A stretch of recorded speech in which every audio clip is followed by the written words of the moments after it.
বন্ধুরা, আজ আমি আপনাদের এমন একটি ফুলের কথা জানিয়ে দেব যে ফুলটি আগামীকাল একাদশীর দিন ভগবান বিষ্ণুদেবকে ও মাতা লক্ষ্মীর চরণে যদি নিবেদন করতে পারেন, তাহলে আপনার জীবনে আর্থিক সমৃদ্ধি বৃদ্ধি পাবে ও আপনি অখণ্ড সৌভাগ্যের অধিকারী হবেন। হ্যাঁ বন্ধুরা, আপনার কখনো অর্থের অভাব হবে না ও সেই সঙ্গে আপনার গৃহে সুখ শান্তি সমৃদ্ধি বিরাজ করবে। বন্ধুরা, বছরের অন্যতম ও পবিত্র একাদশী হল বিজয়া একাদশীর দিন ভগবান বিষ্ণুদেবের পুজো আরাধনা করলে এবং তার পছন্দের এই ফুলটি নিবেদন করে হৃদয়ের অন্তর থেকে ভক্তি সহকারে তার পুজো আরাধনা করলে একদিকে যেমন বহু জন্মের পাপ থেকে উদ্ধার পাওয়া যায়, ঠিক তেমনি আপনার সমস্ত মনের ইচ্ছা পূরণ হওয়া থেকে কেউ আটকাতে পারবে না। তাই বন্ধুরা, আজ আমি আমার এই ভিডিওর মাধ্যমে আপনাদের অতি পরিচিত এমন একটি বিশেষ ফুলের কথা বলবো, যে ফুলটি শুধুমাত্র ভগবান বিষ্ণুদেবের নয়, মা লক্ষ্মীরও অত্যন্ত প্রিয় একটি ফুল। আর আগামীকাল বিজয়া একাদশীর দিন আপনি যদি ভগবান বিষ্ণুদেব ও মাতা লক্ষ্মীকে যদি অর্পণ করতে পারেন, তাহলে ভগবান বিষ্ণুদেব ও মাতা লক্ষ্মী আপনার ওপর অত্যন্তই সন্তুষ্ট হবেন। এর ফলস্বরূপ আপনার সংসারে আর্থিক উন্নতি হওয়া থেকে কেউ আপনাকে আটকাতে পারবে না। এক কথায় আপনারা বলতে পারেন যে আপনারা রাতারাতি ধনী হয়ে উঠবেন। কিন্তু বন্ধুরা, এইবার আমি আপনাদের জানিয়ে দেব যে আপনি যদি একাদশীর এই পবিত্র মুহূর্তে ভগবান বিষ্ণুদেব এবং মাতা লক্ষ্মীকে বিশেষ এই ফুলটি নিবেদন করতে পারেন, তাহলে আপনার সমস্ত মনোবাঞ্ছা 3 দিনের মধ্যেই পূরণ হয়ে যাবে। তাই এই প্রসঙ্গে বিস্তারিত জানার আগে আপনাদের বলে রাখি, আপনি যদি আমাদের চ্যানেলে নতুন হয়ে থাকেন তাহলে চ্যানেলটি অবশ্যই সাবস্ক্রাইব করুন এবং পাশে থাকা নোটিফিকেশন বেল আইকনটি ক্লিক করুন, কারণ আমি বিভিন্ন প্রকার তন্ত্রমন্ত্র, বশীকরণ, টোটকা, বাস্তু টিপস, জ্যোতিষশাস্ত্র, পুজো আরাধনা এবং ব্ল্যাক ম্যাজিক করা নিয়ে নিত্য নতুন ভিডিও আপলোড করে থাকি, যা প্রয়োগ করার মাধ্যমে আপনার জীবনে থাকা সকল প্রকার সমস্যার সমাধান করতে পারবেন। চলুন এইবার মূল আলোচনায় প্রবেশ করা যাক।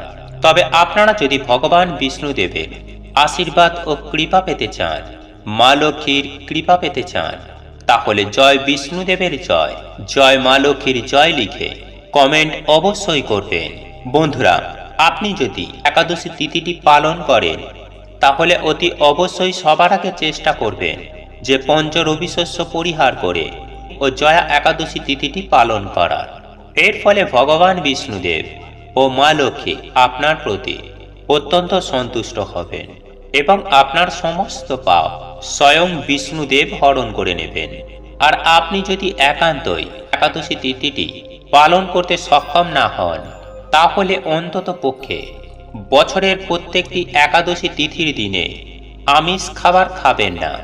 হ্যাঁ বন্ধুরা, অন্তত পক্ষে নিরামিষ খাবার গ্রহণ করে ও আন্তরিকতার সহযোগে ভগবান বিষ্ণুদেবের পূজা করুন এবং তার পূজা করার সময় তার এই পছন্দের ফুলটি নিবেদন করতে পারলেই আপনার সেই পুজো সম্পূর্ণ হবে এবং ভগবান বিষ্ণুদেব আপনার প্রতি খুবই সন্তুষ্ট হবেন। এবং একই সঙ্গে আমি আপনাদের এটাও জানিয়ে দেব যে এই একাদশীর দিন আপনি যদি এই ফুলটি দিয়ে মা লক্ষ্মীরও পুজো আরাধনা করতে পারেন, তাহলে স্বয়ং মা লক্ষ্মীও আপনার প্রতি অত্যন্তই প্রসন্না হবেন। আর এই ফুলটি হলো পদ্ম ফুল। হ্যাঁ বন্ধুরা, আপনারা একেবারে ঠিকই শুনেছেন, কারণ আপনারা প্রত্যেকেই জানি যে এই পদ্ম ফুল মা লক্ষ্মীর অত্যন্ত প্রিয়। কিন্তু শাস্ত্র ও বিধান অনুযায়ী এই ফুলটি ভগবান বিষ্ণুদেবেরও অত্যন্ত পছন্দের।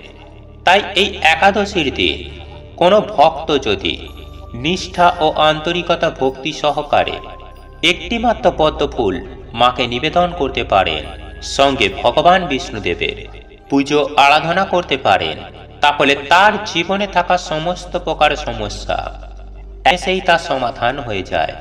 এছাড়াও বন্ধুরা, মা লক্ষ্মীও কিন্তু নারায়ণ তথা শ্রীহরিকে এই পদ্ম ফুলটি নিবেদন করলে এতটাই সন্তুষ্ট হন যে সেই ভক্তের গৃহে স্বয়ং মা লক্ষ্মী বিরাজ করেন যার ফলে সেই গৃহে আর কখনোই টাকার অভাব থাকে না এবং নানান দিক থেকে অর্থের আগমন শুরু হয়ে যায়। বন্ধুরা, এই পদ্ম ফুলের পাশাপাশি আরও অনেক ফুল রয়েছে, যে ফুলগুলি ভগবান বিষ্ণুদেবের অত্যন্ত পছন্দের। আর সেই ফুলগুলি হলো অশোক, বৈজয়ন্তী, চাঁপা এবং জুঁই, তবে আকন্দ, ধুতরা ইত্যাদি ফুল। এই সকল ফুলগুলি ভুলেও আপনি বিষ্ণুদেবকে নিবেদন করবেন না। বন্ধুরা, আমি তো আপনাদেরকে ভগবান বিষ্ণুদেবের পছন্দের ফুলের কথা জানিয়ে দিলাম, ঠিক এরই পাশাপাশি আপনাকে আরও একটি বিষয় জানিয়ে দেব। হ্যাঁ বন্ধুরা, আজ আমি আমার এই ভিডিওর মাধ্যমে এমন একটি পাতার কথা জানিয়ে দেব, যে পাতাটি ছাড়া ভগবান বিষ্ণুদেবের পুজো আরাধনা করা একেবারেই সম্পূর্ণ হবে না। হ্যাঁ বন্ধুরা, সেই পাতাটি হলো তুলসী পাতা। বন্ধুরা, এই সামান্য তুলসী পাতা এবং একটি পদ্ম ফুল আগামীকাল ভৌমি ও জয়া একাদশীর দিন নিবেদন করতে পারলেই ভগবান বিষ্ণুদেব আপনার প্রতি অত্যন্ত সন্তুষ্ট হবেন এবং তার কৃপায় আপনি যা চাইবেন আপনি তাই পাবেন। কিন্তু বন্ধুরা, এখন প্রশ্ন হলো, এই ফুল আপনি নিবেদন করবেন কখন? বন্ধুরা, এই পদ্ম ফুল আপনারা নিবেদন করবেন আগামীকাল একাদশীর দিন সন্ধ্যার পর। হ্যাঁ বন্ধুরা, আপনারা সন্ধ্যাবেলায় বাড়িতে যেভাবে সন্ধ্যা দেখান ঠিক সেভাবেই সন্ধ্যা দেবেন। আপনারা বাড়িতে যেভাবে নিত্য পুজো আরাধনা করেন ঠিক সেভাবেই বাড়িতে নিত্য পুজো আরাধনা করবেন। সঙ্গে মা লক্ষ্মীর পাঁচালী অবশ্যই পাঠ করবেন। আর আপনাদের পক্ষে যদি লক্ষ্মী পাঁচালী পাঠ করা সম্ভব না হয়ে থাকে, তাহলে অন্তত পক্ষে শ্রবণ অবশ্যই করবেন এবং সেই সঙ্গে আপনারা ভগবান বিষ্ণুদেবের এবং মা লক্ষ্মীর পুজো অতি অবশ্যই করবেন। সেই সঙ্গে ভগবান বিষ্ণুদেবের চরণে তুলসী পাতা অবশ্যই নিবেদন করবেন। তবে এই তুলসী পাতা ভুল করেও আপনারা সন্ধ্যার পরে তুলতে যাবেন না। বন্ধুরা, আপনারা যদি এই উপায় বা ক্রিয়াটি করতেই চান, তাহলে আপনারা আগে থেকেই তুলসী পাতা তুলে সংগ্রহ করে রাখবেন। আর না হলে আপনারা লক্ষ্য করবেন যে তুলসী পাতা তুলসী গাছের গোড়ায় কিছু পড়ে থাকে। আপনারা দরকার হলে সেই তুলসী পাতাও ব্যবহার করতে পারেন, কিন্তু তুলসী গাছে হাত দেবেন না। বন্ধুরা, আপনারা যদি এই উপায় বা ক্রিয়াটি একবার করতে পারেন, তাহলে আপনারা যে কি আর্থিক সমৃদ্ধি পাবেন তা কল্পনারই বাইরে। হ্যাঁ বন্ধুরা, এর ফলে আপনার গৃহে সুখ, শান্তি ও প্রচুর পরিমাণে ধন সম্পত্তি বৃদ্ধি পাবে, চোখে পড়ার মতো। বন্ধুরা, আপনাদের এই ভিডিওটি যদি পছন্দ হয়ে থাকে, তাহলে ভিডিওটি লাইক করুন, কমেন্ট করুন এবং বন্ধুদের সাথে শেয়ার অবশ্যই করুন। মনে রাখবেন, আপনার একটি শেয়ার অনেক মানুষকে উপকৃত করতে পারে।